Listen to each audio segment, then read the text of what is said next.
Yo me voy a centrar, como indica el título de mi conferencia de hoy, en el aspecto arqueológico, histórico, más complicado, y la iconografía, sobre todo, como ya se ha dicho, ver cómo los griegos vieron, y podemos ver cómo vieron, porque tenemos una gran cantidad de iconografía, cómo vieron distintos episodios de esta guerra y qué significó para ellos.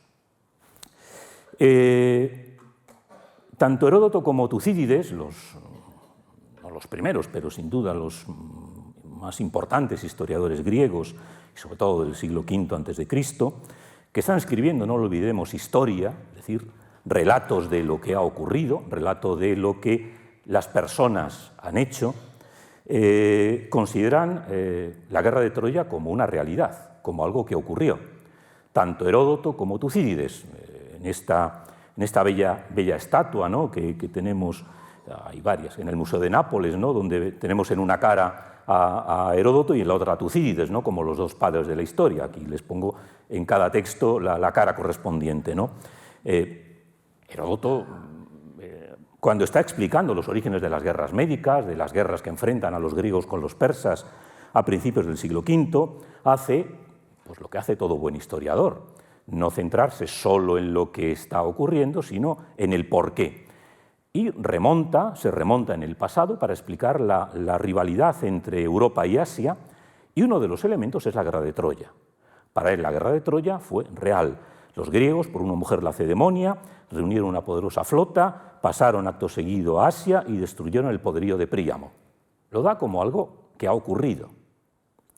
Tucídides, digamos que es la cumbre, ¿no?, de la historiografía griega, o una de ellas, que está hablando de la guerra del Peloponeso, pues nos habla de que la debilidad de las empresas anteriores fue debida a la falta de recursos.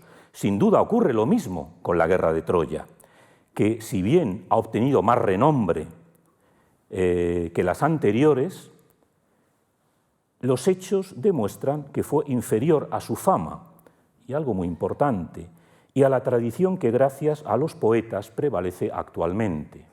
La guerra de Troya ha existido. Quizá, se plantea Tucídides, no ha sido tan importante como se cree, pero ha tenido poetas que son los que se han encargado de realzarla. Es decir, la importancia de los poetas, por eso se va a hablar en este ciclo de la Ilíada, básicamente, y más adelante del ciclo épico, la importancia de los poetas como los que han transmitido el conocimiento de esta guerra. Pero, como digo, los antiguos no dudaban de su existencia. No solo no dudaban, sino que se planteaban, igual que seguimos planteándonos nosotros, porque el problema de la cronología de la guerra de Troya, si es que ha existido la guerra de Troya, ya planteo la cuestión, es algo todavía vigente, ¿no? Y ciertamente, cuando hablemos luego de Troya, de las etapas de Troya, veremos cómo distintos autores han ubicado en un determinado nivel arqueológico la posibilidad de que ese nivel corresponda a la guerra de Troya. Es decir, la cronología sigue importándonos. A los antiguos también. Les pongo abajo toda una serie de propuestas emitidas por diversos autores. Como pueden ver, desde los que consideraban, como Duris de Samos, que la guerra de Troya había tenido lugar, al equivalente, que por supuesto hemos traducido las fechas a nuestro calendario, a nuestras fechas. Ellos usaban otros procedimientos diferentes, en los que por supuesto no vamos a entrar, pero para un Duris de Samos la guerra de Troya habría tenido lugar en el equivalente a nuestro 1334, y así sucesivamente, 1300, 1200, 1300, hasta Ferecides de Atenas, que consideraba que había tenido lugar en el 966 a.C. Es decir, los propios antiguos no se ponían de acuerdo, aceptando que había sido real, en qué fecha había tenido lugar. Es un poco lo que nos pasa también en la actualidad y a lo largo de la tradición, como veremos más adelante. La fecha que más ha cuajado, la que tuvo más éxito también en la antigüedad, es la que tienen a la derecha, la que desarrolló el famoso Eratóstenes, probablemente uno de los geógrafos más importantes que dio el mundo antiguo. Entre otras cosas, Eratóstenes, con sus cálculos, determinó con una exactitud asombrosa el diámetro, la circunferencia de la Tierra, de una medida prácticamente equivalente a la real, con medios muy rudimentarios. Era un gran personaje, ¿no?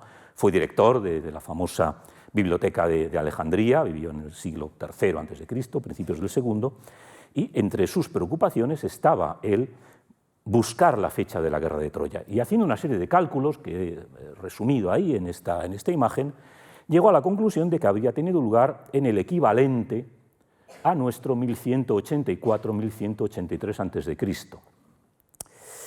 Y aquí ha ocurrido a veces algo que ocurre en muchas ocasiones, en muchos temas. Esta fecha, que los antiguos en su mayor parte dieron como válida, las otras no tuvieron tanto eco, pues curiosamente ha terminado influyendo a los arqueólogos y a los historiadores contemporáneos. Y ahora, cuando planteamos si la guerra de Troya tuvo lugar, lo veremos luego, o corresponde al estrato, al nivel 7A de Troya, que casualmente se data hacia el 1180, parece que llegamos a la ecuación perfecta. Resulta que el dato que los arqueólogos dan casualmente coincide con el que dio Eratóstenes. Pero esto es una falacia. Eratóstenes no sabía ni más ni menos que otros griegos cuándo había tenido lugar la guerra de Troya. Lo que ocurre es que los cálculos que él hizo tuvieron mucho más éxito que otros. Y ya veremos cómo, cuando empecemos con la arqueología, no todos los autores modernos, desde Schliemann en adelante, han coincidido en la fecha. Con lo cual, a veces tenemos esta especie de profecía autocumplida. Como Eratóstenes determinó esta fecha, como la arqueología más o menos podemos datar los niveles hacia esa época, pues nos queda todo muy bien y efectivamente se puede decir y escribir que la guerra de Troya tuvo lugar hacia el 1180 y que la arqueología confirma esta cronología. Insisto, no se lo crea, yo no me lo creo. Cada uno puede creerse lo que quiera, pero partimos de unas bases que son realmente problemáticas, sobre todo porque todavía hay que decidir si existió o no una guerra de Troya. Bien, ¿dónde está Troya? Pues Mediterráneo oriental, el acceso al actual Dardanelos, el Helesponto antiguo, el mar de Mármara, Propóntide antigua, el Bósforo.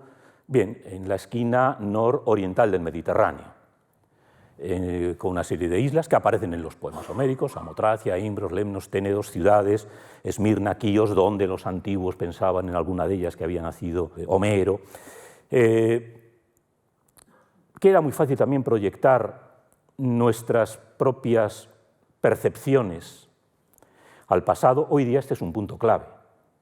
Es el estrecho, todo el sistema del Bósforo, mar de Mármara, Dardanelos, es una ruta de comunicación fundamental, la que une el Mar Negro con el Mediterráneo, por donde pasa una cantidad de tráfico mercantil impresionante. A poco que vayan ustedes a cualquiera de estos puntos, o a la propia Estambul, que está en la parte alta, en la zona del Bósforo, se sorprenderán ustedes de ver la cantidad de petroleros que están continuamente entrando y saliendo. Es una zona clave. Y esto también ha influido a veces a la hora de pensar la guerra de Troya. ¿Por qué la guerra de Troya? Hombre, porque es una ruta fundamental de acceso al Mar Negro y por lo tanto Troya está en un punto clave en las comunicaciones entre el Mar Negro y el Mediterráneo. Todo eso está muy bien, pero tenemos pruebas de que a finales del segundo milenio existe este tráfico comercial entre el Mediterráneo y el Mar Negro. La respuesta es no. No. No tenemos prácticamente objetos mediterráneos en el Mar Negro para este periodo histórico.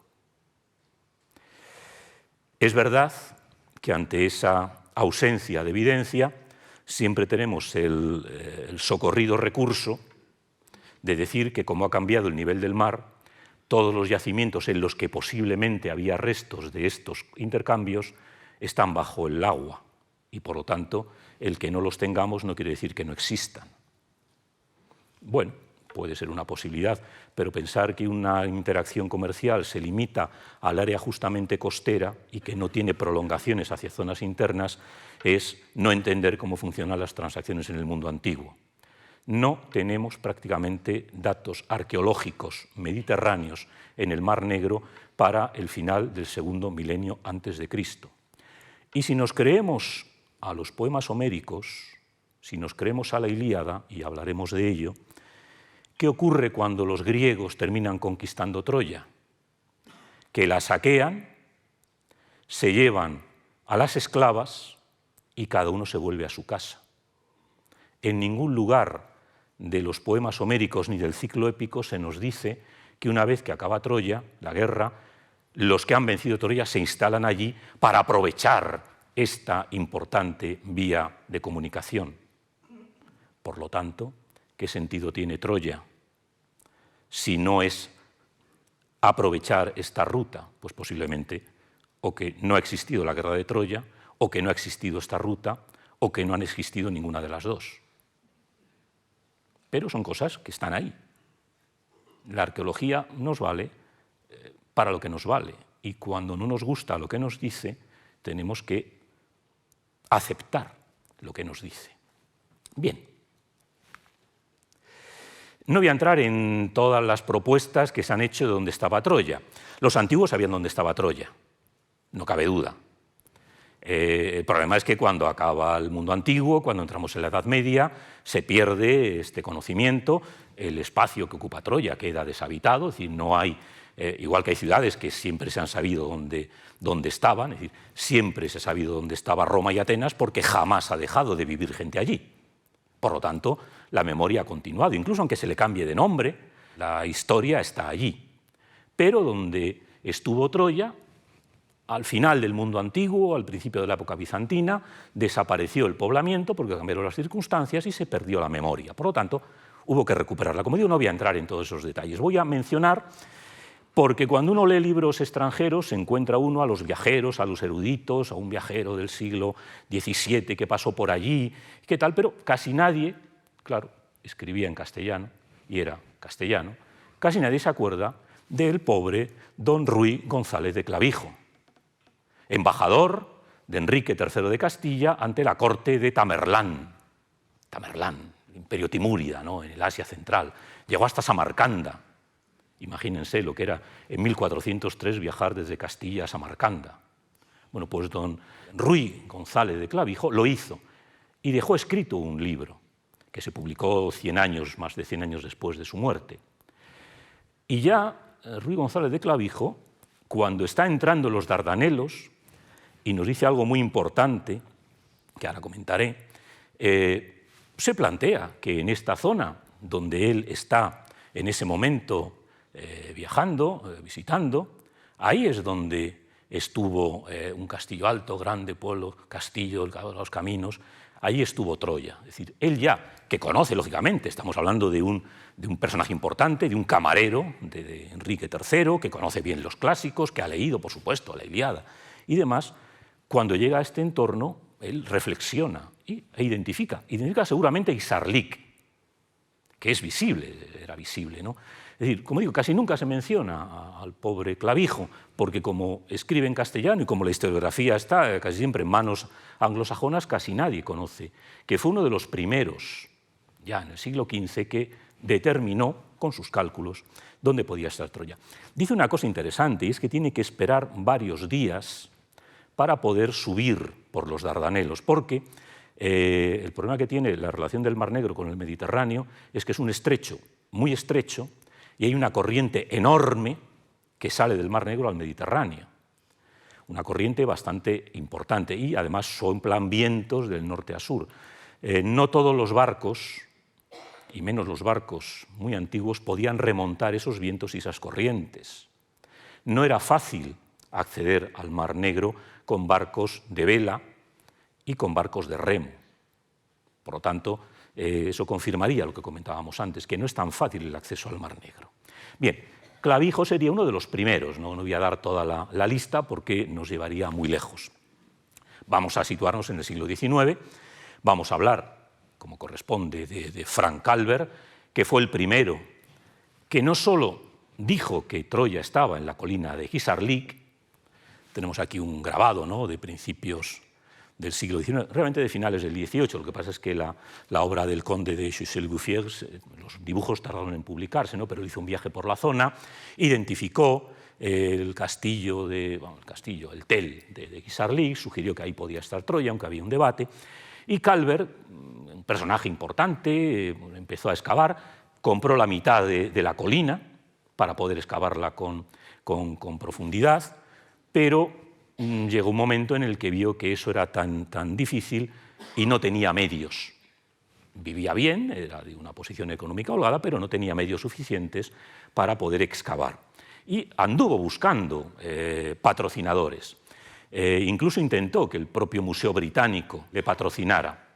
El Museo Británico rechazó la oferta, probablemente se arrepintieran tiempo después, y Calvert pues andaba excavando poco a poco hasta que Schliemann entró en acción. No voy a hablar de Schliemann porque se ha hablado mucho y se seguirá hablando, y si habláramos de Schliemann le dedicaríamos la conferencia a Schliemann y seguramente tendríamos necesidad de más conferencias, ¿no? El gran individuo que presuntamente cuando era niño le dijo a su padre que él descubriría los muros de Troya y todas estas cosas, pero que efectivamente tenía un gran interés por el mundo antiguo, por encontrar estos sitios. Entran en contacto. Tenemos aquí una parte del diario de Schliemann donde nos dice, en una entrada del agosto del 68, que ayer conocí al famoso arqueólogo Calvert, que piensa como yo. Hoy día casi todo el mundo acepta que el que lo pensaba era Calvert, y que a Schliemann le convenció esa idea y la asumió. Sabemos que Schliemann tenía la capacidad de asumir ideas de otros. Eso no le ocurría solo a Schliemann, eso pasa muy frecuentemente. No se encuentra en ningún otro lugar que no sea Hisarlik. Me aconseja encarecidamente que excave allí, etc. Calvert había ido recogiendo y la tenía expuesta en su casa, allí al lado, en la zona de Chanacale, toda una serie de objetos que él había ido encontrando. Le mandó a Schliemann un croquis del emplazamiento de Hisarlik, y efectivamente lo que allí vio Schliemann le convenció de que ese podría ser el sitio. Schliemann tenía el dinero suficiente del que no disponía Calvert para poder llevar a cabo una excavación a gran escala. Y por lo tanto, Schliemann empezó a excavar. ¿Qué es lo primero que hizo? Hizo una gran trinchera. Todavía se conserva. Hizo una trinchera. Claro, ahora está muy de moda minimizar, menospreciar, incluso insultar a Schliemann. Que si se apropiaba, que si excavaba de una manera absolutamente imposible. Hay que decir que en aquella época ya había algunas personas, vamos a llamarlos arqueólogos, que realmente no existía la arqueología como tal, que se dieron cuenta de que una excavación más sosegada, más reposada, podía dar más resultados. Ya había algunos. En Grecia se encontró con Stamatakis. En Troya, poco tiempo después, entró en contacto con el arquitecto Dörfeld. Pero en época de Schliemann todo el mundo excavaba así. Cuando tienes un yacimiento y no tienes sistemas que tenemos hoy día, como el georradar, el geomagnetismo, todos estos mecanismos, el LIDAR, que nos permiten ver lo que hay debajo de la tierra. Hoy es muy fácil saber dónde se va a excavar, porque antes de una excavación se hacen todos estos análisis. Pero en estos momentos, ¿cómo se aborda una excavación? Haciendo una zanja para ver lo que hay. Hoy nos llevamos las manos a la cabeza. Es que Schliemann hizo una zanja. A Schliemann en su época nadie le criticó por la manera de excavar, porque todo el mundo excavaba igual. Lo que pasa es que como Schliemann tenía mucho más dinero, podía hacer zanjas mucho más grandes. Y los demás, como tenían menos dinero, hacían zanjas más pequeñas. Calvert hizo una serie de zanjas, de cualquier manera, más pequeñas, porque no tenía los medios que tenía Schliemann. Pero hoy es muy fácil criticar a un investigador, a un personaje del final del XIX, y podemos subirnos a nuestro pedestal del siglo XXI y empezar a criticar. Pero se podían contar con los dedos de una mano los que empezaban a darse cuenta precisamente porque la experiencia había sido distinta, que había que excavar de otra manera. Fueron los creadores de la arqueología científica, sin duda ninguna. Pero la inmensa mayoría de los que excavaban en aquella época buscaban, sobre todo, objetos. Hoy excavamos para escribir historia. En aquella época se excavaba para encontrar objetos que corroboraran, en el caso de Schliemann, lo que decía Homero. La perspectiva es muy distinta. Entonces, no podemos atribuirle a Schliemann ideas que son de nuestra época, ¿no? Bien, Schliemann excavó, él pensaba, lógicamente, la Troya de Homero pues tiene que estar en la parte baja del yacimiento, y se quitó de encima todo lo que había, los decenas de metros de tierra que había por encima. Y eso lo hizo luego también en Micenas. Una ciudad tan rica como Troya tenía que tener elementos ricos. ¿Qué es lo más rico? El oro. Buscaba oro. No por el afán de buscar oro. Él era inmensamente rico, no necesitaba más oro. Buscaba oro porque partía de esta premisa. Si era una ciudad rica, en el registro material tienen que haber quedado huellas de esa riqueza. Por lo tanto, el oro para él era un elemento fundamental. Y, efectivamente, después de 3 años de excavación, de 3 campañas, encontró lo llamó el tesoro de Príamo. Con el tiempo se dio cuenta de que no podía ser de Príamo, porque él se dio cuenta, naturalmente, sobre todo cuando intervino Dörfel, que había una estratigráfica y por lo tanto esos niveles no podían ser de la época de Príamo. Este tesoro corresponde al 3er milenio antes de Cristo. Y eso sí, lo cuenta todo de una manera muy novelesca. Encuentra el primer indicio, manda a los trabajadores a descansar y me hice imprudente, pensé que no corría peligro, me habría sido imposible sacar el tesoro sin la ayuda de mi querida esposa, Sofía Schliemann, que estaba a mi lado dispuesta a empaquetarlo, lo iba empaquetando, lo iba guardando. Es muy frecuente en Schliemann. Estamos en el siglo XIX, no existían las redes sociales. No tenía un Twitter, hoy tendríamos un Twitter y nos habría puesto la foto, pero tenía una gran visión mercantilista. Él era un hombre de negocios y sabía vender muy bien lo que hacía. Y presentándose como el excavador arriesgado, que arriesga su vida, que está a punto de que le caiga encima la muralla que está encima, esta visión, que es un poco la que se ha heredado. Claro, cuando uno piensa en un arqueólogo, ¿en quién piensa uno? En Indiana Jones, que va con su látigo y que coge la pieza, se la mete en el bolsillo, lo que hizo Schliemann. Bueno, nos guste o no, es la imagen arquetípica que quien no conoce el mundo de la arqueología tiene del arqueólogo. Bueno, esa imagen en buena parte la fomentó Schliemann, peleándose con las autoridades locales que querían interrumpir su trabajo, intentando que los obreros no le robaran las piezas, salvando heroicamente lo que él encontraba. Es decir, esta idea del arqueólogo arrojado, que luego él se preocupaba de contar, era un gran conferenciante, daba conferencias en todas partes y ahí contaba sus aventuras. Y esto le generó una fama tremenda. Había encontrado el tesoro de Príamo. Ya digo, luego él se dio cuenta de que no era de Príamo.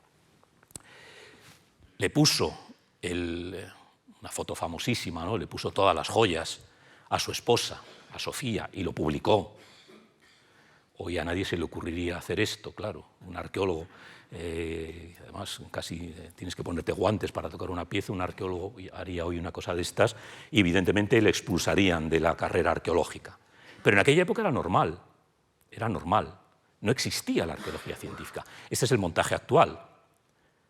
En el Museo Pushkin de Moscú, donde ha acabado buena parte de este tesoro, ¿no? Es un tesoro que tiene una historia muy curiosa. Se lo llevó Schliemann de Turquía ilegalmente, lo depositó en Grecia, al final se lo entregó al Estado alemán y después de la Segunda Guerra Mundial los soviéticos se lo llevaron como botín de guerra, pero no lo dijeron hasta que cayó el muro de Berlín, hasta la transparencia, hasta la glasnost, cuando los soviéticos dijeron, antes de que cayera la Unión Soviética, de que efectivamente estaba ahí en el Museo Pushkin, ¿no? Y ahora está expuesto.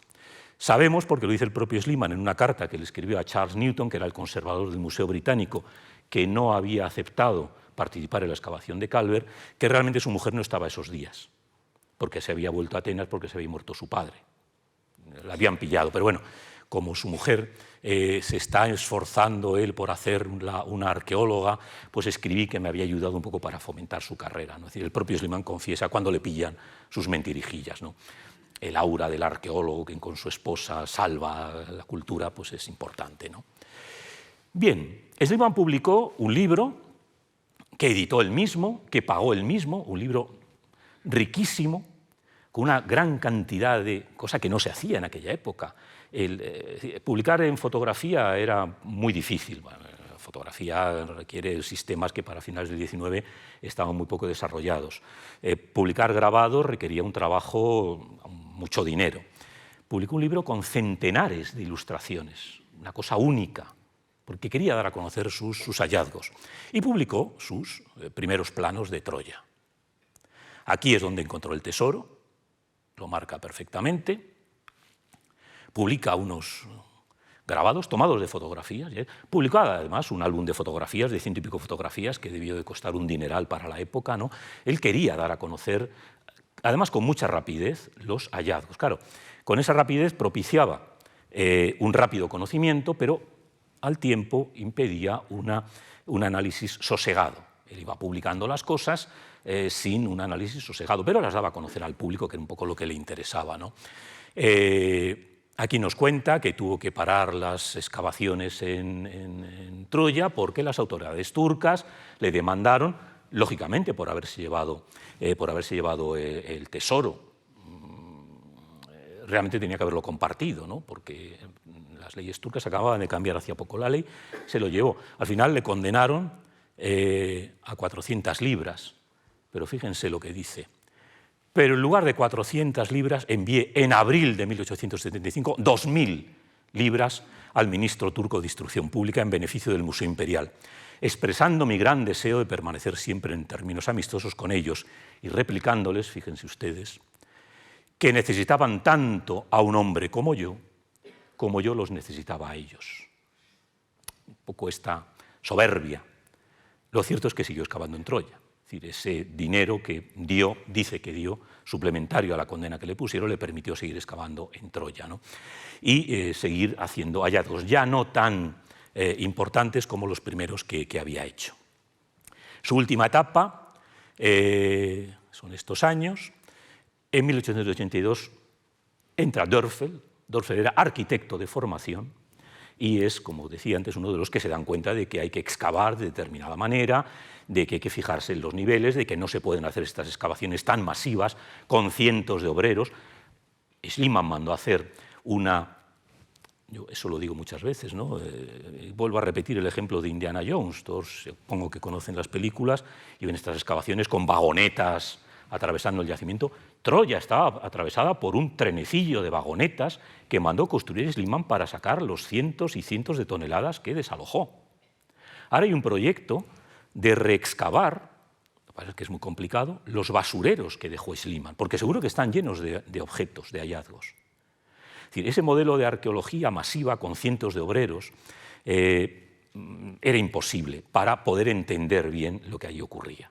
Dörffel fue el que se dio cuenta, Dörffel fue el que de alguna manera, no fue el primero, ya sus excavaciones en Grecia le habían llevado a esa idea de ir un poco haciéndolo de una manera más sosegada, prestando más atención, hoy lo llamaríamos, a los contextos. Está aprendiendo, Schliemann aprendió mucho, no es lo mismo el primer Schliemann que hace excavaciones a su cuenta, a su aire, que el último Schliemann, ¿no?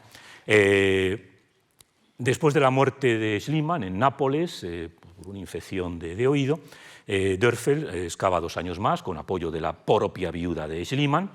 A Dörffel es al que le debemos la primera planta de Troya, los distintos niveles de Troya. Fue Dörffel el primero que se dio cuenta de que Troya no es una ciudad. Hay por lo menos 9 ciudades. Ahora parece incluso que 10. Los nuevos arqueólogos turcos que están excavando, no se está excavando en Troya prácticamente, pero que están a cargo de la excavación de Troya, han llegado a la convicción de que hay un nivel previo a la Troya I y anterior a ella, ¿no? Es decir, que habría no 9 ciudades, sino quizá 10, aumentaríamos más. Todas ellas en el mismo sitio, es un tel es una colina artificial hecha por superposición de niveles. La arquitectura antigua, sobre todo en el Próximo Oriente, donde los yacimientos se suceden. Es una arquitectura hecha básicamente de adobe, con algún que otro basamento, aquí hay poderosos basamentos de piedra, evidentemente, pero cuando una fase acaba, o se destruye o se abandona, lo que se hace es terraplenar, apisonar los niveles anteriores y construir encima, con lo cual se crea una colina artificial. Dörffel, revisando las excavaciones de Schliemann y con sus propios sondeos, pudo llegar a la conclusión de que teníamos al menos 9 niveles, que van desde el tercer milenio antes de Cristo pues hasta la época romana, y hoy sabemos que hay fases también posromanas, hay fases tardorromanas e incluso bizantinas. Para Dörffel, la Troya 6, la sexta de las ciudades, es a la que él llamó una ciudad micénica, la Troya de Homero. ¿Por qué la llamó micénica? Porque ya se había excavado en Micenas, el propio Schliemann había excavado en Micenas, y se dio cuenta de que la cerámica, los materiales que aparecían allí, eran los mismos que se encontraban en la Grecia, en Micenas, o en Orcómeno o en Tirinte, que ellos mismos habían excavado. Con lo cual, es hoy un elemento fundamental de la arqueología, ¿no? ¿Cómo podemos saber de qué periodo es una cultura de la que no conocemos nada? Pues buscando qué paralelos puede haber con culturas que conocemos. Si el mismo tipo de cerámica aparece en un sitio y en otro, hemos de pensar, primero, que son contemporáneas y segundo, que hay interacciones, ¿no? Están aprendiendo, han encontrado una ciudad muy compleja, con muchos niveles, y de repente se encuentran que el nivel sexto tiene elementos de relación con lo que en esa misma época, en esos mismos años, se están excavando en Grecia. Por lo tanto, consideran a Troya como una ciudad micénica. Hoy ya sabemos, y lo vimos en la conferencia del día anterior, que Troya ha podido ser cualquier cosa, pero no fue una ciudad micénica. Una ciudad quizá poblada por luvitas, muy vinculados con todo este mundo hitita, con todo este mundo anatolio, pero no micénica. Pero para Dörffel, con esta visión clásica, Troya no podía ser más que una ciudad micénica.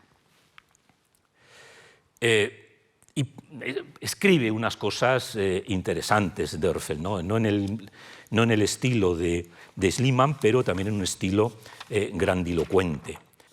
La larga batalla por la existencia de Troya, que esa era la clave, Troya había existido, que era lo que Schliemann quería demostrar, y su ubicación ha terminado.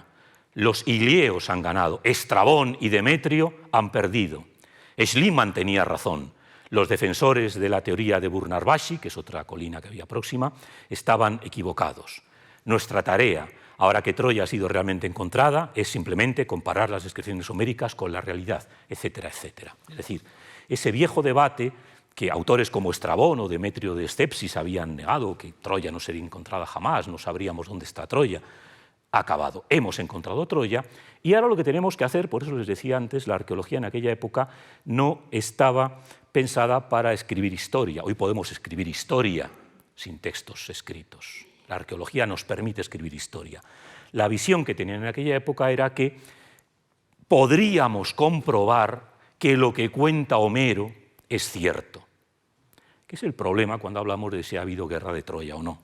Que al final inconscientemente seguimos pensando que si Homero nos cuenta una serie de cosas y si hemos encontrado Troya, vamos a poder comparar lo que estamos encontrando con lo que Homero nos cuenta. Y ese es uno de los errores de apreciación. Bien, en los años 30 del siglo XX excava otro personaje importante, otro gran arqueólogo, Carl Blegen. Carl Blegen después será el que descubra el palacio micénico de Pilo, uno de los principales centros micénicos, con una cantidad inmensa de tablillas, de archivos. ¿No? Es un arqueólogo americano, estadounidense, y básicamente se basa en los hallazgos de Dörffel, hace alguna excavación más, modifica los planos, y él llega a la conclusión, que se ha mantenido prácticamente hasta la actualidad, de que la Troya que corresponde a la Troya homérica, por esta idea de que como existe un relato que nos cuenta la caída de Troya y tenemos la ciudad de Troya, tenemos que establecer la relación. Es la 7A, que es la que se ha mantenido prácticamente hasta la actualidad. Tenemos aquí un poco, bueno, la visión de Schliemann. Para Schliemann era la tercera ciudad. Primero pensaba que era la 2, pero luego se convenció de que era la 3. Tenemos la visión de Blegen, con cronologías relativamente parecidas a las modernas, y tenemos un poco en el centro la cronología más o menos actual. Esto puede cambiar, la propia cronología que da Schliemann hoy no se acepta, para él la Troya 7A, si se fijan, es 1300-1260, y la que damos hoy para la Troya 7A o 6I, como la llaman ya algunos, porque es una continuación de la Troya 6, la tendríamos entre 1300 y 1180, es decir, se ha ido quilatando la cronología del propio Blegen, ¿no? Y ahí arriba tenemos un esquema, que es el que se reproduce continuamente, que hasta tal punto es bueno, que fue el que desarrolló Dörfel. Dörfel es el que hace este dibujo, que todavía cada vez que abrimos un libro sobre Troya es el que nos encontramos. Fíjense ustedes hasta qué punto Dörfel tenía una capacidad para entender ese pandemonium que es el yacimiento de Troya. No se ha hecho un corte estratigráfico mejor. Seguimos usando el de Blegen. Sí, le ponemos colorines, que queda mejor, pero es el esquema de Blegen, de Dörfel. Bien. En este plano simplemente vemos cómo todo lo que es la colina de Troya está totalmente agujereada. Vemos lo que excavaron los distintos arqueólogos, Schliemann en negro, Dörfel en azul, Blegen en naranja, y las últimas excavaciones, las que se hicieron en 1988, lo que excavó el equipo de Manfred Kornmann, que es el último de los excavadores que ha habido, hasta su fallecimiento en el 2005, con continuidad hasta el 2012, y a partir del 2014 el Estado turco ha asumido el control de las excavaciones, y ahora el responsable de las excavaciones, que no se excava demasiado en Troya, es Rüstem Aslan. Bien, como ven, todo lo que es la colina donde estaba Troya está muy excavado, y esto siempre planteó problemas. Es una ciudad muy pequeña, no llega a 3 hectáreas. Una ciudad de 3 hectáreas es esa ciudad poderosa, importante. Eso ha generado unos debates científicos, hasta que las excavaciones alemanas de Kornmann entraron en varios elementos. Primero, la topografía. ¿Cómo era el territorio en el segundo milenio? Esta es la situación actual. Troya está ahí marcada. Hoy todo esto es una gran llanura de aluvionamiento de los 2 grandes ríos, el Escamandro y el Simois, que son los 2 ríos que aparecen en los poemas homéricos, pero con una campaña de realización de sondeos sobre el terreno se ha podido llegar a la conclusión de que hace 7000 años era una gran bahía, y Troya está aquí, pero esta no era la que existía en el segundo milenio. Aquí ven en este mapa cómo ha ido avanzando la progradación del terreno, cómo los aluviones han ido avanzando el terreno, y la Troya del segundo milenio estaría aquí, hace 5.000, 4.500 años. Todo esto ya estaría colmatado, lo cual da una gran llanura para combatir. La guerra de Troya habla de combates en la llanura, y tendríamos efectivamente el mar bañaría prácticamente los muros de Troya. Hoy es esto ya es evidente, esto es ciencia pura, ¿no? Se hacen grandes sondeos con máquinas, se sacan los estratos, los sedimentos, y se pueden analizar y se pueden datar. Es decir, sabemos que la topografía ha cambiado mucho. Y lo segundo, lo realmente importante, es que hoy sabemos, gracias a las prospecciones del equipo de Kornmann, que Troya no era solo esto, como se pensaba, sino que en toda la zona baja, ya desde la Edad del Bronce, existía una ciudad baja. Esto que ven aquí, en azul, es el trazado de la ciudad romana. Ahí hubo una ciudad romana que se llamaba Nova Ilium. Los romanos sabían dónde estaba Troya. Alejandro, cuando desembarcó en Asia para llevar a cabo su campaña, fue a visitar lo que se tomaba por la tumba de Aquiles, y sabía que ahí estaba Troya, y le concedió privilegios. Había muy poca gente, y seguramente en torno al santuario de Atenea, pero los antiguos sabían dónde estaba Troya. Pero lo que sabemos, gracias a las prospecciones geofísicas, geomagnéticas de Kornmann, primero se ha detectado la ciudad de época helenística y romana, y sobre todo la ciudad de la Edad del Bronce, la ciudad de la Troya 6, que era mucho más grande, más de 30 hectáreas de lo que era. Es decir, una ciudad de 3 hectáreas a una de 30, hay diferencia. Una ciudad de 30 hectáreas en el segundo milenio es una ciudad enorme, muy grande, hasta 10.000 habitantes. con nuestros conceptos actuales 10.000 habitantes serían pequeños, pero para el mundo antiguo es una ciudad grande. Este ha sido el principal hallazgo de los arqueólogos alemanes, el haber detectado, el haber descubierto una ciudad baja que nos permite entender que Troya era un punto importante, que no era un pequeño montículo, que es lo que a Schliemann le sorprendía, ¿no? ¿Cómo este montículo tan pequeño podía ser la gran Troya que nos contaba Homero? Él no sabía que había una ciudad baja. Sabemos incluso que en la ciudad baja había un sistema de foso y terraplén con una empalizada de madera. Se ha detectado un paso para los carros, se han detectado necrópolis fuera del área habitada y se han hecho toda una captación de agua que es mucho más antigua. Es decir, hoy día sí que le estamos dando a este asentamiento una entidad mucho más importante. Aquí tenemos reconstrucciones de cómo podría ser. Por supuesto, aquí los Dardanelos, el Helesponto, aquí esta bahía que veíamos, toda esta llanura de colmatación de los ríos, y bueno, aquí la ciudadela, evidentemente, rodeada de la ciudad baja. Y una reconstrucción esto sí se puede ver en la Troya cuando se visita, el gran muro de la Troya 6, que seguirá en uso. Y estas dos vertientes. ¿Troya es una ciudad micénica? No, pero hay presencia micénica. Hay presencia micénica. Es más, casi todas las cerámicas micénicas que han aparecido en Troya son de manufactura local, que había micénicos residiendo en Troya y elaborando cerámicas micénicas en Troya. No todas son importadas. Había una colonia, un asentamiento micénico, seguramente intercambiando productos. Y, bueno, el sello que también se nos puso el otro día, está su otra alma, el alma lubita. ¿Qué es Troya? Pues es un punto clave donde actúan, donde interactúan, donde residen, donde están presentes distintos elementos.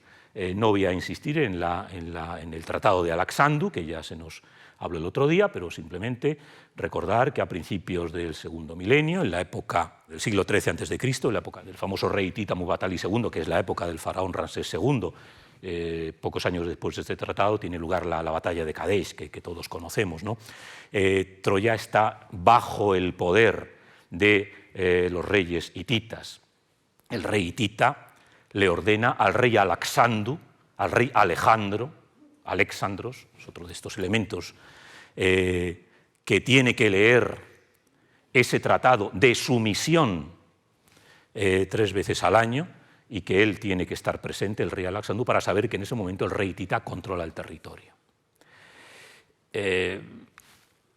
Este mapa, que más o menos también se nos puso, bueno, pues Troya aquí, dentro del sistema de estados fronterizos, más o menos enemigos, aliados temporal o permanentemente de los hititas, los Hajiyagua en el continente, el país del río Seja, Mira, Vilusa, todo este contexto. De todo esto los poemas homéricos no nos dicen nada, evidentemente.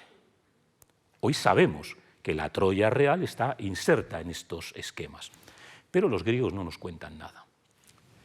¿Existió la guerra de Troya? ¿Qué quieren que les diga? Les digo un texto que ya es antiguo, pero que a mí, muy antiguo, a mí me ha resultado siempre muy interesante para explicarlo. Un libro que en aquella época, en los años 60, 70, era un libro prácticamente uno de los pocos manuales para la historia de Grecia que estaba traducido al castellano, donde Pierre Lévesque, un historiador importante francés, decía esto: la inmensa riqueza que Troya había acumulado en el palacio de sus reyes durante siglos de prosperidad y paz despertó la envidia de los aqueos. Por lo tanto, la toma de Troya no fue más que el episodio final de una gigantesca operación de saqueo que arroja una luz bastante dura sobre las costumbres militares de la época y que solo debe su supervivencia en la historia a la magnitud de los medios empleados y al genio de los bardos que la inmortalizaron. Se fijan, es parecido a lo que decía ya Tucídides. Ahí les pongo, es una hipótesis asumible, pero no demostrable. No sabemos si hubo guerra de Troya. Es posible que la Troya 7A o la 6I fuera destruida por humanos. Los indicios son pocos y no se han publicado con detalle. que si Blegen se encontró un cracho de cráneo por aquí, se encontró un hueso suelto por allá, se encontró un montón de pedruscos que él pensaba que eran balas de honda, pero que no está nada claro, y que posiblemente había habido un ataque enemigo. No hay pruebas concluyentes ni tan siquiera de que esa Troya de principios del siglo XIII fuera destruida por agentes humanos. Por mucho que leamos a veces que es una destrucción humana, no tenemos pruebas, nos basamos en que nos creemos lo que nos contó Blegen, realmente. Por lo tanto, no tiene quizá respuesta. Pero sí que sabemos lo que significó la guerra de Troya para los griegos. Quizá ya para los griegos de época micénica, quizá ya para los griegos del segundo milenio, porque en el segundo milenio había probablemente aedos que cantaban acompañados de una lira poemas donde glorificaban a los antepasados, donde hablaban de canciones de gesta, de luchas, de guerras victoriosas, de saqueos, de muertes, de botín. Eso ya existía seguramente en el mundo micénico. Y del mundo micénico fue pasando por transmisión oral hasta que llegamos al personaje paradigmático, a este Homero, que habría sido quien habría compuesto la Ilíada y la Odisea. Hoy sabemos que Homero, esta figura de la que también se duda, de su existencia, aunque seguramente no de la existencia de un autor o de dos autores, engarzó, unió, combinó un número, luego veremos un esquema, determinado de temas épicos para componer la Ilíada y para componer la Odisea, y se dejó fuera muchos otros, de los que quedan huellas en la tradición épica, en la que el ciclo épico de los que nos hablará el profesor Bernabé en un par de sesiones, ¿no? Homero, los propios antiguos pensaban que había existido, pero tampoco sabían muy bien cuándo había existido. Heródoto le sitúa unos 400 años antes de su época. Eso nos llevaría a mitad del siglo IX a.C. Hoy no aceptamos el siglo IX a.C. como la época en la que se produce la composición de los poemas. Y Tucídides solo nos dice que vivió mucho tiempo después de la guerra de Troya. Y los propios antiguos tampoco tenían muy claro ni cuándo había sido la guerra de Troya, ni cuándo había vivido Homero, que es el que nos canta una parte de la guerra de Troya, ¿no? Como ven, vamos añadiendo piezas para saber cada vez menos.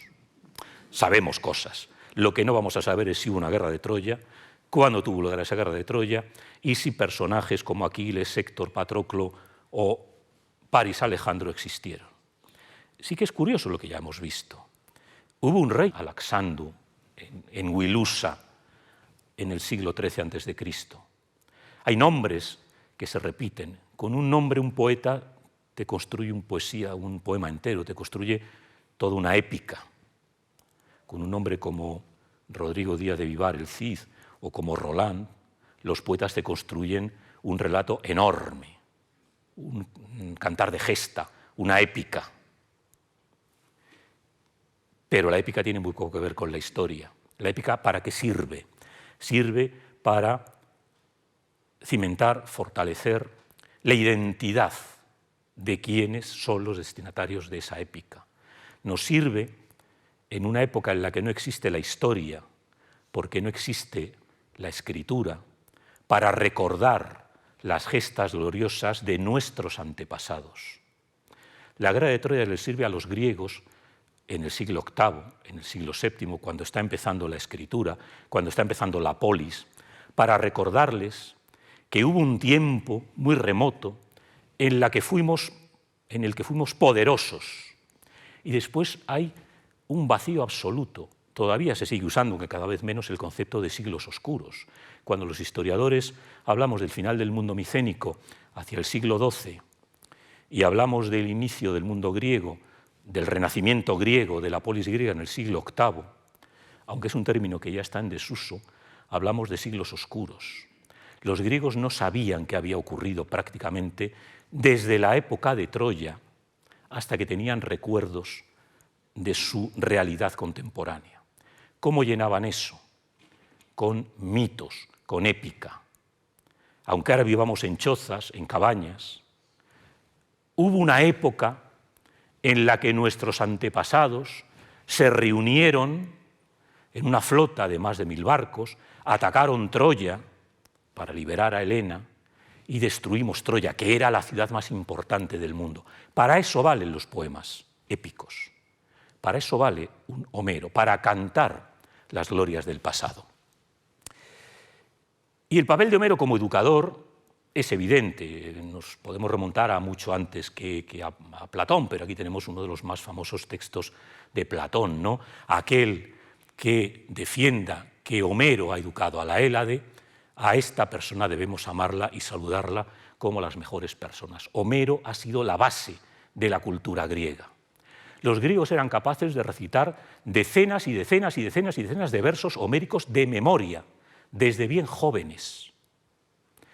Y aplicaban, les servía para explicar su presente. Tenemos muchísimos datos, ¿no? Batallas, combates, individuos que están a punto de morir, ciudades que están a punto de caer. De repente nos encontramos al general que se pone a recitar a Homero, porque es el referente que tiene. Lo que le está pasando a un griego del siglo V o del siglo IV es lo que le había pasado a Agamenón, o lo que le había pasado a Troya, y de repente se acuerda, antes de que ser derrotado, se acuerda de lo que le pasaba a uno de estos héroes, y lo recitaba, y era algo que todo el mundo entendía, que todo el mundo conocía. Para eso sirve Homero, para eso sirve Troya, para construir la identidad de los griegos, y por eso su importancia. Pero aún así era un hecho real. Nos dice Tésalo, en una carta quizá apócrifa, el hijo de Hipócrates, del famoso médico Hipócrates de Cos, por eso he puesto ahí la foto de Hipócrates, porque no tenemos foto de Tésalo. La guerra de Troya no es un mito, sino un hecho. No es el único que lo dice, pero esta es una afirmación tajante, ¿no? Por lo tanto, esto es lo que tenemos que tener en cuenta. Bien, en este esquema les pongo lo que nos cuenta la Ilíada de la guerra de Troya. 51 o 53 días de ese periodo de 10 años. ¿Qué pasa en los otros 9 años previos? Muy poquito. En 9 años tenemos menos datos de los que tenemos para estos 50 y tantos días. Todo esto lo cuentan autores del ciclo épico, ya digo, el profesor Bernabé les hablará del ciclo épico, y son historias que seguramente ya existían en época de Homero, pero que Homero decidió no introducir, como todas las anteriores, ¿no? ¿Dónde viene la guerra de Troya? Del famoso debate del juicio de París. Ahí es donde está la clave de todo, no voy a entrar en ello, no, aquí me centro en lo que pasa en Troya. Llegan los griegos, desembarcan, muere Protesilao, Aquiles se dedica a conquistar ciudades, no pasa nada. Luego en estos 50 días pasan muchas cosas, y luego después pasan otras cosas más, que no nos cuenta la Ilíada. Por ejemplo, el episodio del caballo de Troya no nos lo cuenta la Ilíada. Curiosamente, ¿no? Nos asociamos la guerra de Troya con el caballo de Troya. Bueno, pues la Ilíada no nos habla del caballo de Troya.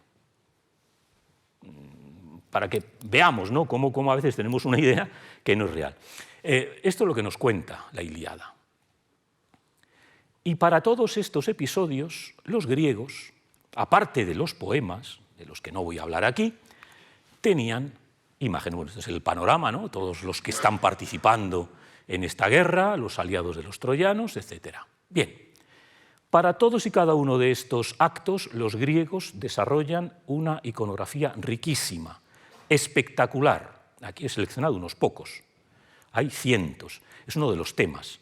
¿Por qué? Pensemos que la mayor parte de los vasos que vamos a ver son vasos para el banquete, o son cráteras como esta, para mezclar el agua y el vino. La crátera se colocaba en un lugar preeminente de la sala de banquete, ahí se mezclaba el agua y el vino y de ahí se vertía con jarras que veremos, en copas que veremos, para el simposio. El tener una crátera con un tema troyano era una manera de generar una conversación. El tener un vaso con un elemento troyano, porque en los simposios se bebía vino, en unos se bebía más, en otros se bebía menos. En los que se bebía más acababa eso en una orgía pura y dura. Y tenemos imágenes, que no les voy a poner porque no estamos hablando de orgías. Pero se hablaba también de muchas cosas. Se planteaba un tema de discusión. ¿Qué hubiera ocurrido? Esta representa la embajada. Cuando llegan a Troya los aqueos, los griegos, mandan una embajada para pedir que les devuelvan a Helena. Y evidentemente son rechazados y casi los matan. Imaginémonos que tenemos una crátera en mitad de la sala de banquete, que hemos bebido un poco de vino, mezclado con agua, naturalmente, más agua que vino. Es decir, si queremos hablar de cosas serias no hay que poner mucho vino, porque ya sabemos que el vino es peligroso. Y una vez que ya hemos bebido el vino, hecho las libaciones, alguien ve la crátera y plantea, ¿qué hubiera ocurrido si hubieran devuelto los troyanos a Helena? Y ahí se pueden pasar hasta las altas horas de la madrugada debatiendo sobre qué hubiera pasado. Es decir, estos objetos que vamos a ver, que son en su mayor parte para el banquete, sirven, aparte de para representar estos actos, para inducir a la conversación, al debate. Los griegos son un pueblo que tienen la lengua, la oralidad como elemento fundamental, ¿no? Entonces hay que entenderlo así. Estos objetos están para ser vistos, para ser debatidos, para ser estudiados, analizados. Por eso encontramos una gama enorme de datos. Esto que les planteo aquí se le puede plantear para cualquier vaso. Uno de los primeros episodios es la muerte de Troilo. Troilo es uno de los múltiples hijos del rey Príamo y de la reina Hécuba, y había una profecía que decía que si no llegaba a los 20 años, los griegos ganarían. Por lo tanto, había que matarle antes de llegar a los 20 años. El pobre Troilo va con su hermana Polixena a la fuente y allí le espera Aquiles, escondido. Ven aquí, Aquiles escondido, en una copa laconia, en una tumba etrusca. A los etruscos les encantan los mitos griegos. Esta pintura, que es de Tarquinia, aunque está en Etruria, posiblemente la ha hecho un pintor griego también, ¿no? Y el joven Troilo, que cuando es descubierto sale corriendo, ven aquí, la hidra en el suelo, Polixena corriendo, y al final termina siendo asesinado por Aquiles, que creo que se ve aquí, lleva la cabeza de Troilo en la mano, por si quedaba duda, ¿no?, de si se lo había cargado. Es uno de los primeros actos, ¿no? Aquiles es un personaje muy cruel. Insisto, todo esto son vasos para ver, son ánforas. Esto está en el banquete, esto suscita debate. Todos los griegos lo conocen. Hombre, hay algunas que aparecen los nombres de los personajes, ¿no? Y a nosotros nos ayuda mucho porque nos ayuda a entender. La muerte de Troilo provoca uno de los primeros enfrentamientos entre Aquiles, que le vemos aquí, desnudo, heroico, pues contra Héctor y Eneas.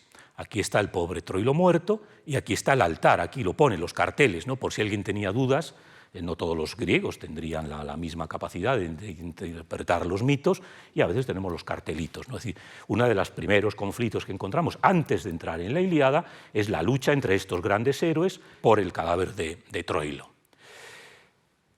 Como realmente no sabemos muy bien qué es lo que pasa, salvo estos pequeños combates, pues de repente algunos artistas deciden representar a Aquiles y a Áyax jugando.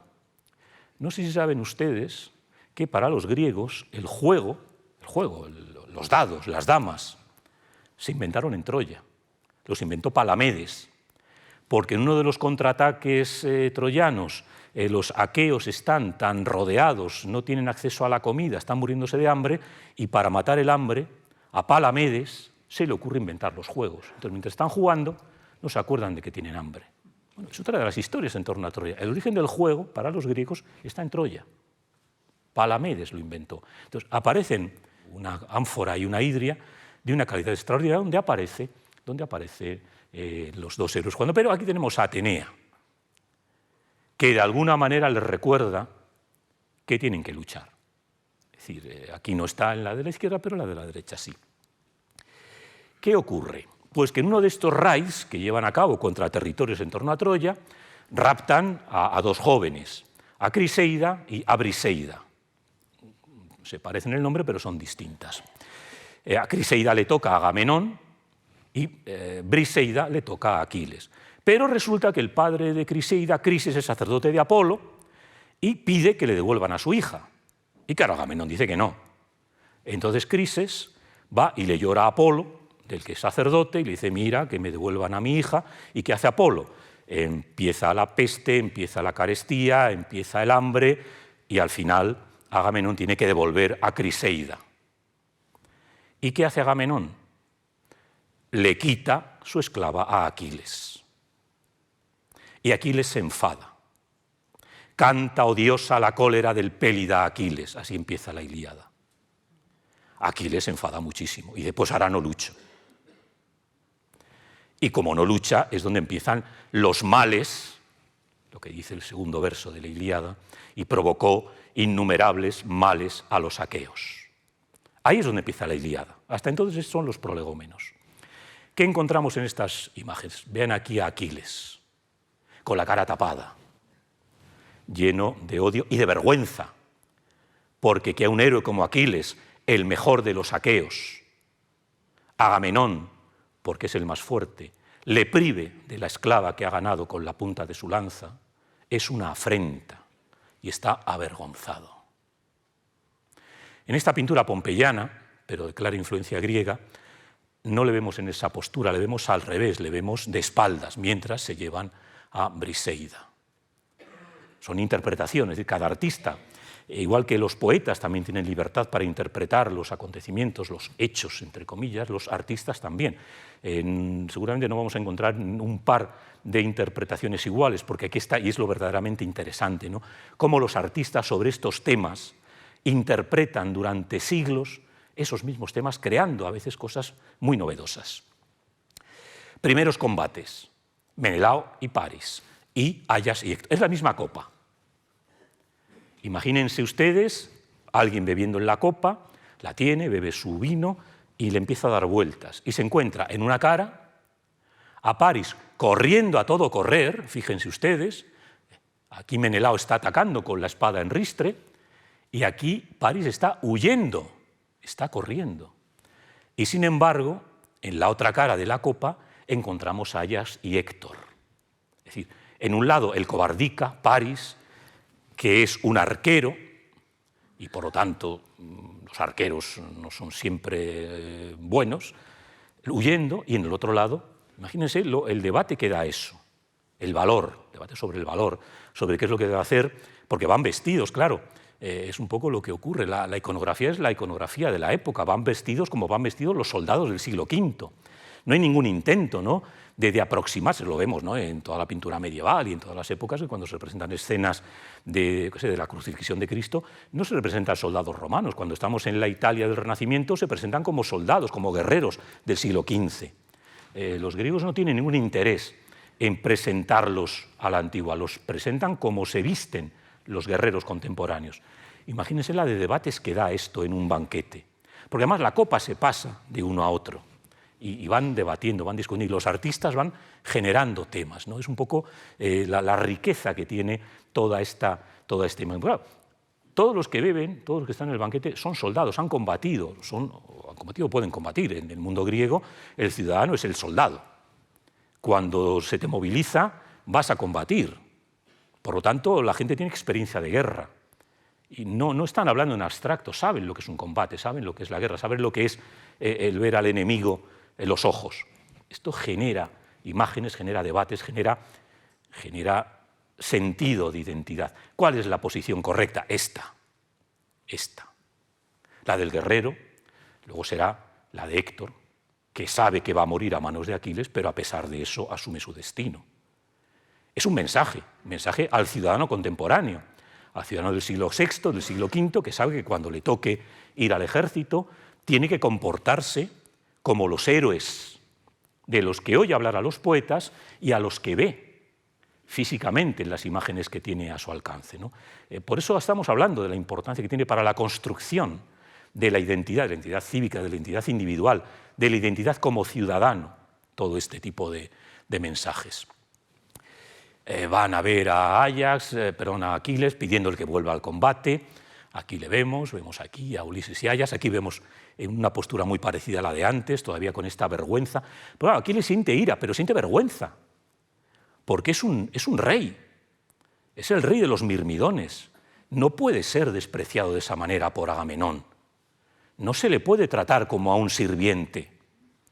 Por lo tanto, es evidente que cuando Agamenón le quita a Briseida, él quiere sacar la espada y matarlo, lo que pasa es que sus amigos se lo impiden. Por lo tanto, eso aumenta su sentido de vergüenza.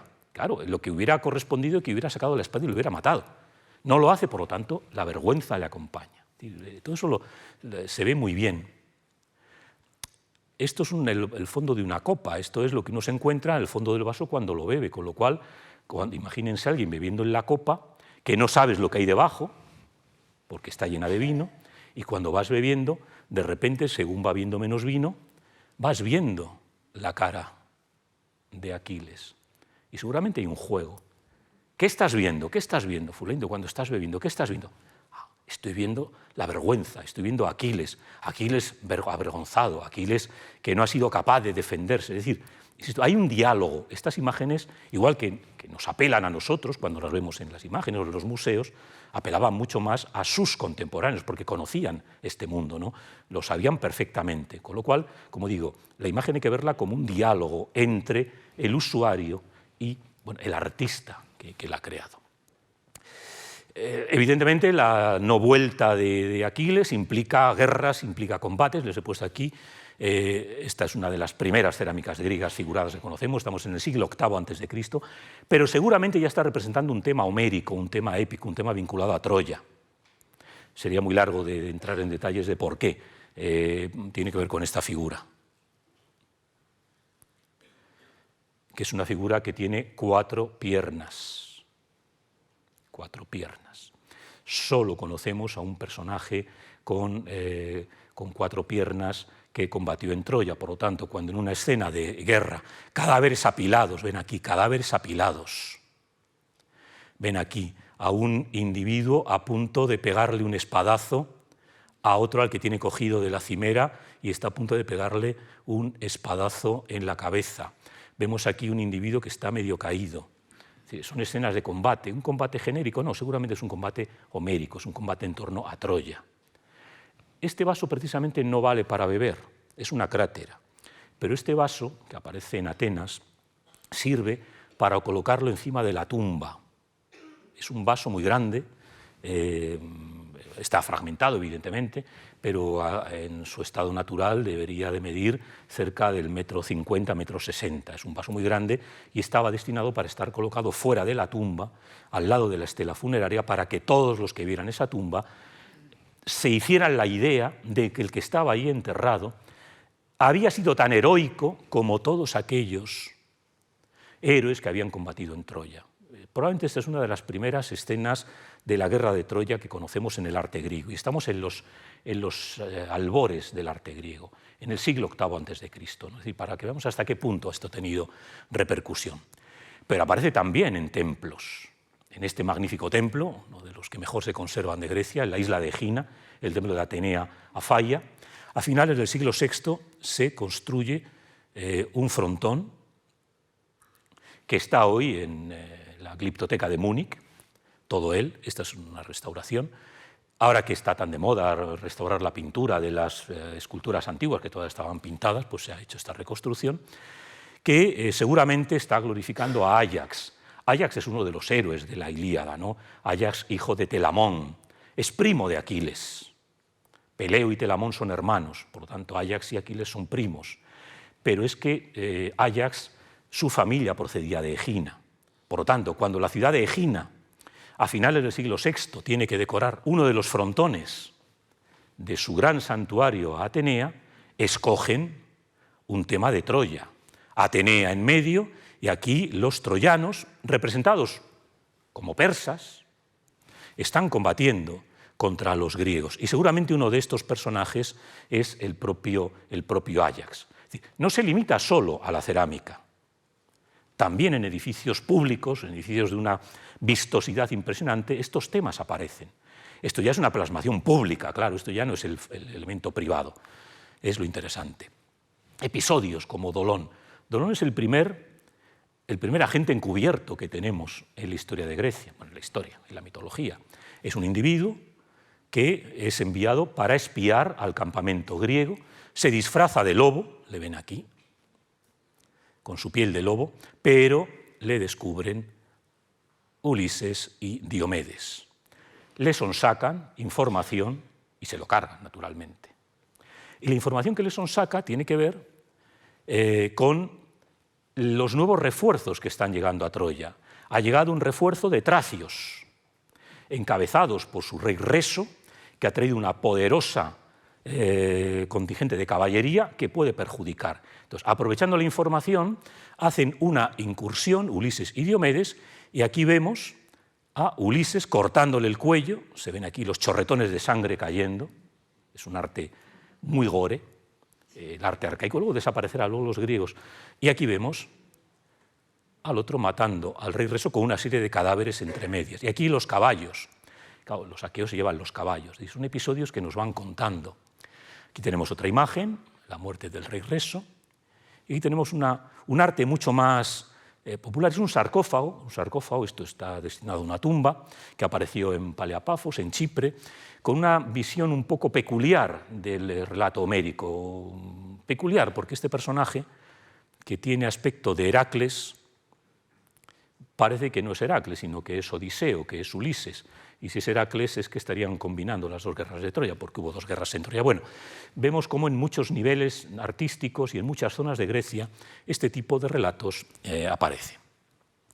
Al final, ¿qué ocurre? Que ante lo que está pasando a los aqueos, que están siendo derrotados y que Aquiles no vuelve al combate, al final terminan convenciendo a Patroclo de que, Patroclo es el amigo de Aquiles, de que se ponga la armadura de Aquiles y ya su sola presencia bastará para aterrorizar a los troyanos. Efectivamente, el joven Patroclo, inexperto, se pone su armadura, la armadura de Aquiles, y entra en combate. Da muerte a uno de los héroes troyanos, a Sarpedón,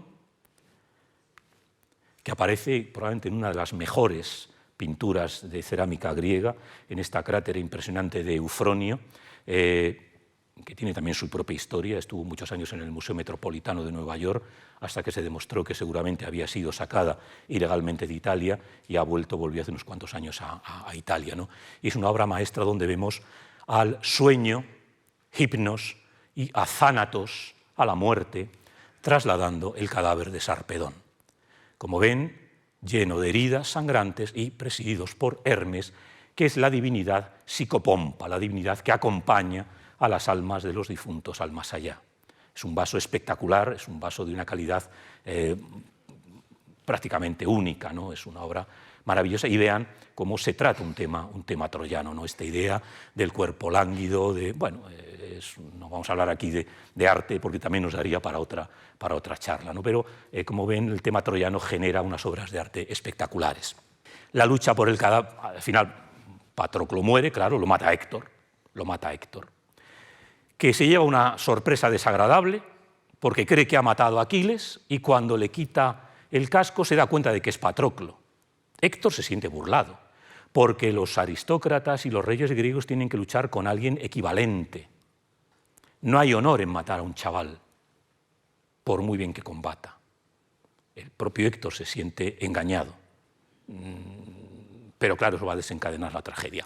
El combate por la muerte de Patroclo también mueve a los guerreros, escenas de guerra, y Aquiles decide volver al combate.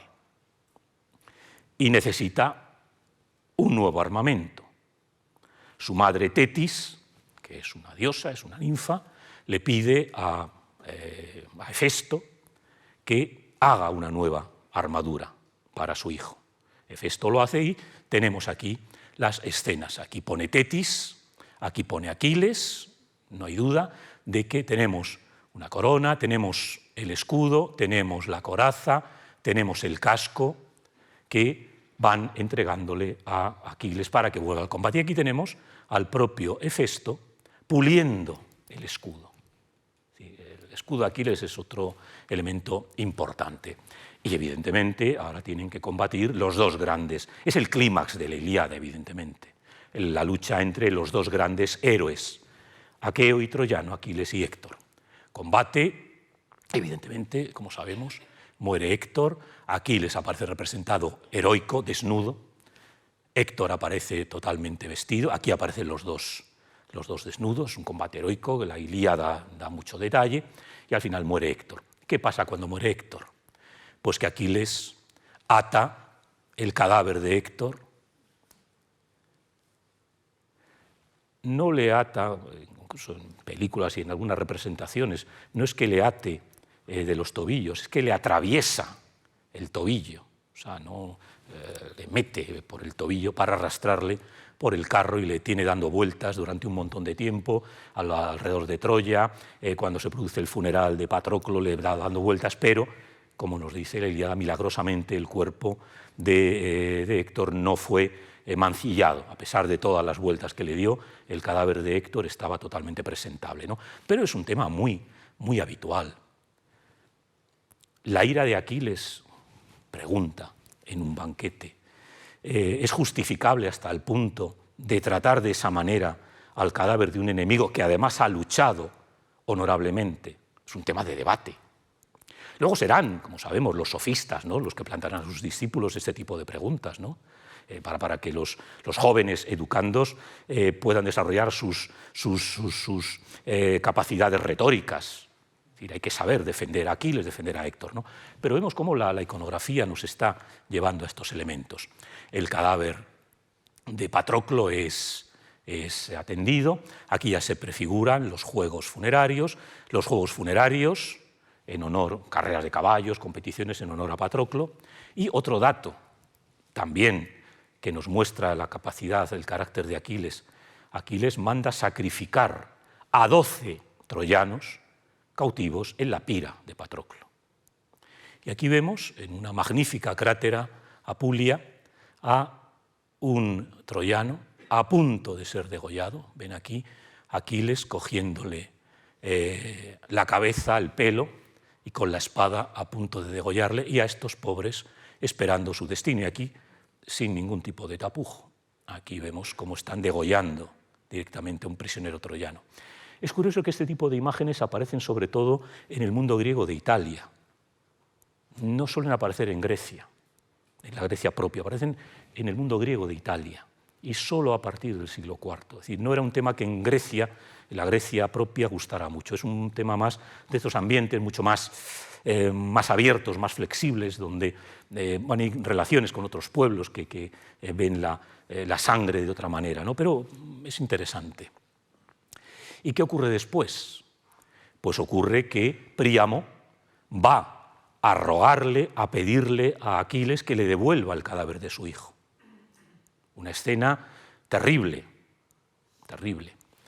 Aquí vemos Aquiles, con el cadáver aquí de cuerpo presente, banqueteando, digamos, ya ha cumplido su venganza, ha enterrado a Patroclo, tiene ya el cadáver de su enemigo a los pies para echarle las cáscaras, claramente. Está aquí con un cuchillo cortando cosas, está comiendo carne.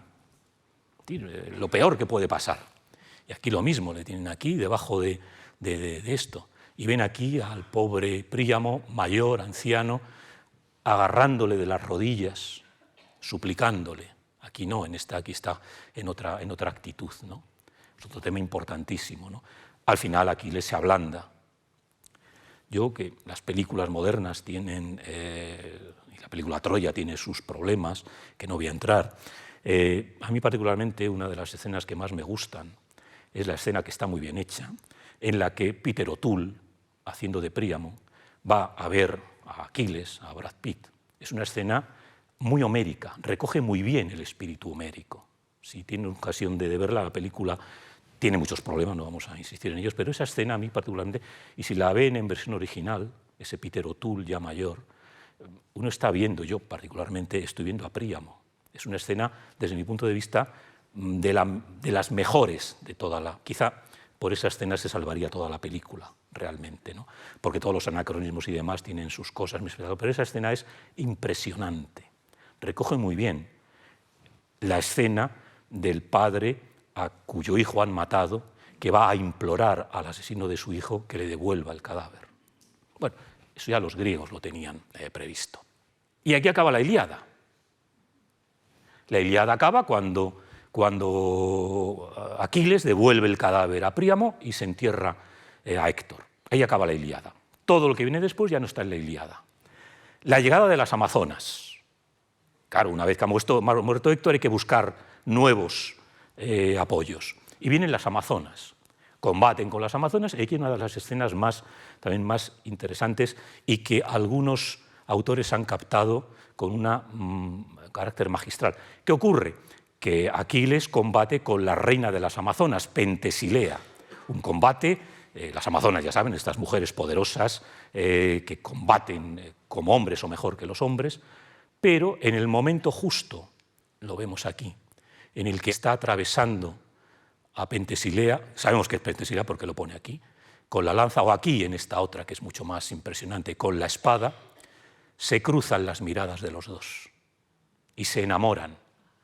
Pero claro, ya es un amor imposible porque Pentesilea muere en ese mismo momento. Ya los artistas atenienses son capaces, incluso en el siglo VI, de mostrar el cruce de miradas. Y en esta Kilix es impresionante, ¿no? Cómo juegan con ese elemento, con ese amor trágico que no puede ocurrir. Y esto que tenemos aquí es el emblema en marfil del escudo que apareció en la tumba 2 de Vergina, la que se considera tumba de Filipo, pero que seguramente no es la tumba de Filipo, donde aparece representado el mito de Aquiles y Pentesilea. Yo sostengo desde hace mucho tiempo, no soy el único, que este era el escudo de Alejandro Magno. ¿Qué pinta este mito en el escudo de Alejandro Magno? No olvidemos que Alejandro Magno es descendiente de Aquiles por parte de madre. Entonces, es razonable que en un escudo de parada, como el que aparece en la tumba 2, que es seguramente la tumba de su hermano, de su hermanastro, aparezca el mito de la muerte de Pentesilea, aparezca Aquiles, el antepasado de Alejandro Magno, dando muerte en uno de sus actos más interesantes. Nuevamente, en edificios como Delfos, el tesoro de los simnios, aparecen los dioses en una postura que claramente está retomando lo que nos cuenta Homero. En los poemas homéricos los dioses discuten, hablan, toman partido, unos están a favor de los griegos, otros de los troyanos. Bueno, pues aquí aparecen los dioses debatiendo, en animado debate, mientras ven cómo Aquiles y Memnón están luchando. Es decir, nuevamente un edificio público, un santuario, un espacio de culto, o sea, no solo los pequeños vasos. No hay demasiadas escenas de la muerte de Aquiles. Eso a los griegos no les interesaba demasiado. ¿Por qué? Porque, como sabemos muy bien, Aquiles muere, lo ven aquí, de un flechazo en el talón de Aquiles. Ven aquí la flechita en el talón de Aquiles y la sangre goteando. Es un vaso perdido. Conocemos un dibujo de finales del 19, del 20, pero el vaso ha desaparecido. No sabemos dónde está, si es que existe.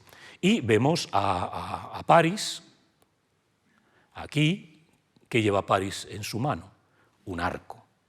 No era una escena que gustara mucho de representar. No hay nada heroico en la muerte de Aquiles y mucho reprochable en el comportamiento de Paris, pero en alguna ocasión aparece. Sí que aparece con mucha frecuencia el transporte del cadáver. Áyax, el primo de Aquiles, transportando su cadáver. En distinto, este es el mismo sarcófago que habíamos puesto antes, una versión mucho más tosca. Este es un vaso impresionante, es el famoso vaso François, que es uno de los hitos de la cerámica ática de figuras negras, que está en el Museo de Florencia. Y aquí una hidria donde aparece el cadáver de Aquiles velado por las Nereidas, por las compañeras de la madre, por las compañeras de Tetis, ¿no? Esto también aparece con bastante frecuencia. Y luego se inicia la disputa por las armas de Aquiles. ¿Para quién van a ser? Los dos candidatos son Áyax y Ulises. Y aquí vemos, es el mismo vaso nuevamente, en una cara, peleándose, vemos aquí, peleándose, este que está escondiéndose, estos que han llegado a las manos, han sacado las armas incluso. Y al final, y esto es un guiño muy ateniense, al final se decide quién se las va a llevar Ulises, pero vemos aquí una tabla de votación. Están votando. Pensemos, estamos en la Atenas ya predemocrática, donde ya la sociedad ha ido evolucionando, donde ya la asamblea tiene un papel determinado. Entonces vemos, es un anacronismo evidentemente, pero estamos proyectando lo que es la costumbre ateniense de decidir las cosas por votación, la estamos llevando al mundo homérico. Quien ve esta copa, el ateniense que usa esta copa, seguramente percibe la ironía, ¿no? Percibe cómo estamos jugando, cómo estamos trascendiendo el tiempo. estamos uniendo, casi no ha pasado tiempo. El comportamiento de los antepasados es igual que el nuestro, las cosas se deciden. Después de la violencia, al final hay que volver a la política, hay que volver al voto. Peleando no resolvemos nada. Cuando Ajax pierde las armas, se vuelve loco y coge las armas y quiere matar a todos los aqueos, pero como está loco empieza a matar ovejas. Cuando despierta de su locura se da cuenta de que ha hecho el ridículo y coloca una espada sobre el suelo y se lanza sobre ella y se mata. Esto lo encontramos en muchas ocasiones. Claro, es la soberbia. Al final la soberbia solo produce males. Y la propia vergüenza, el propio Ajax, que se ha rebajado a saetear, a matar unas cuantas ovejas indefensas, pues al final no le queda más recurso que matarse. Y lo encontramos en metopas, esto es una metopa de un templo, una cosa grande, o en pequeñas aras para hacer sacrificios. Es un tema muy repetido, el de la locura y el del suicidio de Ajax es un tema repetidísimo. Y llegamos al caballo de Troya. Esta es la primera representación que tenemos del caballo de Troya a principios del siglo VII a.C. Claro, es un caballo de Troya, lógicamente es un gran Pizos, es un gran vaso que está en el Museo de Míconos. Claro, el artista tiene que demostrar que hay guerreros dentro. Entonces, claro, como es un arte todavía muy primitivo, pues pone ventanitas. Evidentemente el caballo de Troya no llevaba ventanitas, porque si no todo el mundo se habría dado cuenta. Pero el artesano tiene la necesidad de que el espectador vea lo que hay. Es una visión artística, o sea, el artista no está describiendo lo que se ve, sino lo que hay. Es un tipo de arte, ¿no? Hay muchos convencionalismos artísticos, no vamos a entrar. Bueno, pues es la primera representación muy antigua del caballo de Troya. ¿Qué ocurre? Que, por supuesto, Casandra, que es la profetisa que siempre profetiza la verdad, pero nunca la cree nadie, dice que ese caballo no hay que meterlo. Laocoonte, que es el sacerdote, dice que ese caballo no hay que meterlo, y sabemos lo que ocurre, que salen serpientes del mar y se llevan a Laocoonte y sus hijos. Tenemos en esta magnífica escultura en los museos vaticanos, que seguimos sin saber, sigue habiendo dudas si es un original helenístico o es una copia romana. Pero en cualquier caso es una de las obras artísticas más impresionantes que ha generado todo el mito de Troya, ¿no?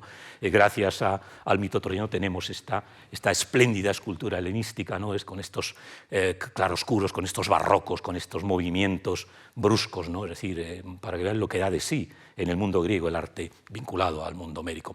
Hasta en el propio Partenón tenemos este mito. El problema es que las metopas, que son las del lado norte, son las que están más machacadas de todas las metopas. Apenas se ve nada. Atenea, el rescate de Etra, Diomedes quizá y el Paladio, Afrodita y Helena.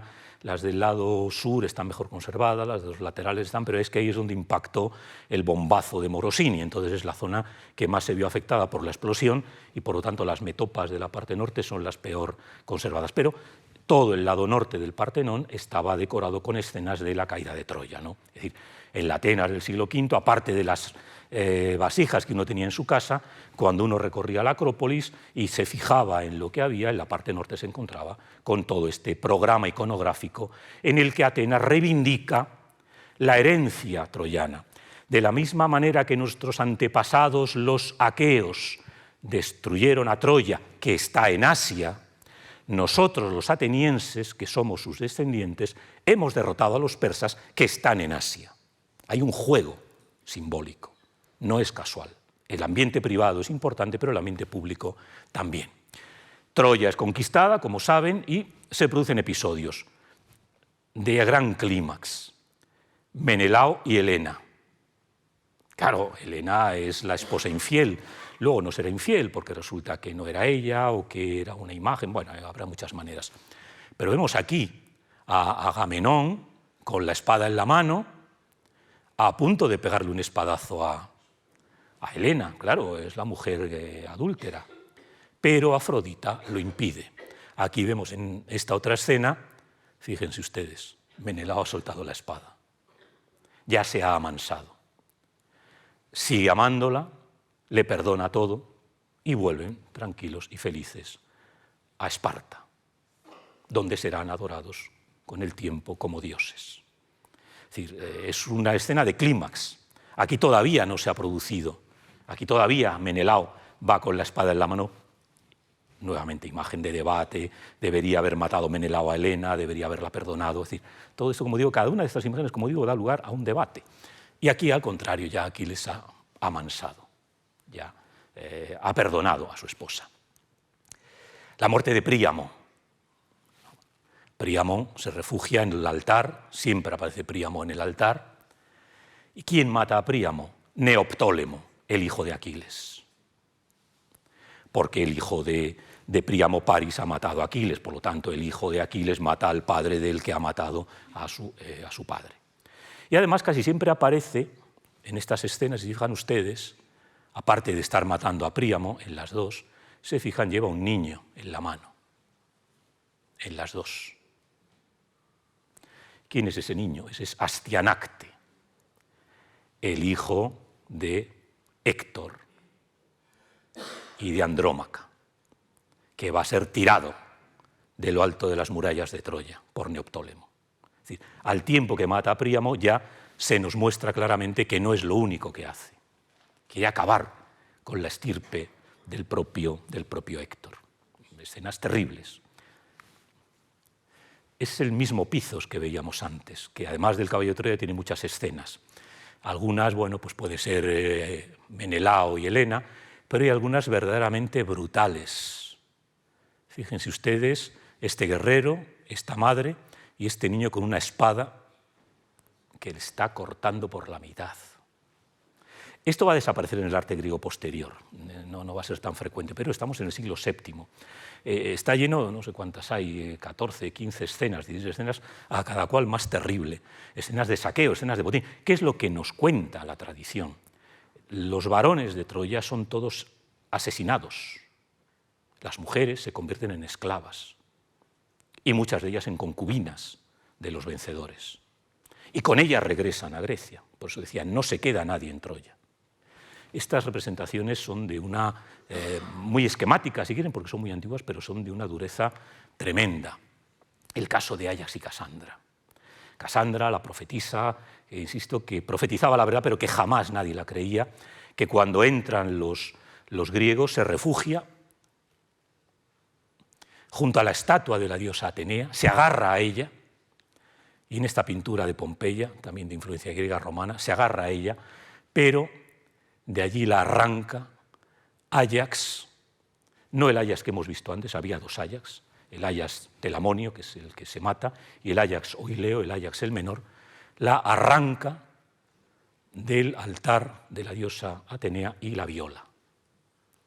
Una sacerdotisa de la diosa y el lugar sagrado. Es decir, la destrucción de Troya es terrible. Y en esta pintura romana, además de este gesto, vemos a Menelao agarrándole del pelo a Helena. Es decir, la destrucción de Troya fue terrible. El poema, seguramente les hablarán de él, la Iliupersis, se complace en narrar con todo lujo de detalles las tropelías que cometen los aqueos cuando Troya es destruida, porque Troya es una ciudad conquistada. Eso lo retomarán algunos autores trágicos, ¿no? Como las famosas tragedias, las troyanas, ¿no? Donde es decir, el mito troyano seguirá vivo, ¿no? En la poesía, en los dramaturgos, en la lírica, en la épica, no va a acabar con esto. Y uno de los últimos actos es el sacrificio de Polixena. Polixena, otra de las hijas de Príamo, a la que habían prometido al propio Aquiles, y parece que estaban enamorados, es sacrificada, naturalmente por el hijo de Aquiles, por Neoptólemo, en la tumba de Aquiles. Y la iconografía de este vaso, que es terrible, porque se ve perfectamente cómo le está metiendo la espada por el cuello y está goteando la sangre, es la misma iconografía que se utiliza en el mundo griego cuando se habla de un sacrificio animal. Es como si fuera una víctima sacrificial llevada al altar para ser sacrificada, como si fuera una res, como si fuera una vaca. Según algunas versiones, la propia Polixena acepta el sacrificio. Aquí parece que lo acepta, pero hay otras en las que no. Este es un sarcófago que apareció hace pocos años en Turquía, muy cerca de Troya, un sarcófago impresionante, donde vemos Aquí Polixena no se deja, si fijan ustedes, está moviendo las piernas, la están agarrando de las piernas, mientras que Neoptólemo, ven aquí, la está clavando el cuchillo en el cuello. Son escenas de una fuerza impresionante, que todavía hoy día nos llaman la atención, ¿no? Es decir, la destrucción de Troya, los griegos eran conscientes de que la destrucción de Troya había sido una sucesión de tropelías, pero estaban justificadas porque era una ciudad derrotada. Es lo que normalmente se hacía en la guerra cuando se tomaba una ciudad al asalto. No había piedad para los derrotados. Tampoco les resultaba demasiado extraño a los griegos. Era lo que ellos podían hacer o lo que les podía pasar. Por lo tanto, hay también otro mensaje. Si no queréis que os pase lo que les ha pasado a los troyanos, cuando vayáis a la guerra, combatid. Lo encontramos ya en los poemas, ¿no?, del siglo VII a.C., cuando se habla del combate. Esta referencia, la referencia de Troya está muy presente. Nadie quiere que a su ciudad le pase lo que le pasó a Troya, porque todo el mundo sabe lo que pasó en Troya. Por lo tanto, es un aliciente para aquellos individuos que están combatiendo defender su ciudad para evitar que les ocurra lo que le ocurrió a los troyanos. Como ven, hay todo un contacto entre el pasado y el presente que no cesa. Bien, algunos escapan. Eneas coge a su padre a cuestas, lo vemos aquí, y consigue escaparse. Y por eso lo pongo aquí. No voy a entrar, lógicamente, porque ya me he pasado demasiado de tiempo.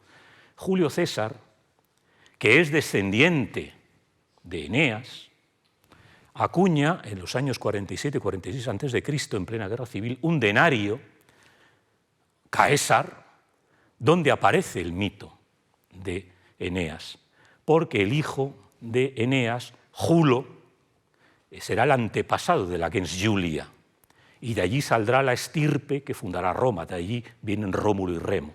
Los romanos van a aceptar la leyenda troyana y la van a aplicar a su propia historia, ¿no? Por eso hablo de una esperanza para Roma. Eneas, el que se salva de Troya, es el que dará origen a Roma. Y para otros, un largo viaje, es la Odisea. Ulises emprenderá un largo viaje enfrentado a todo tipo de peligros.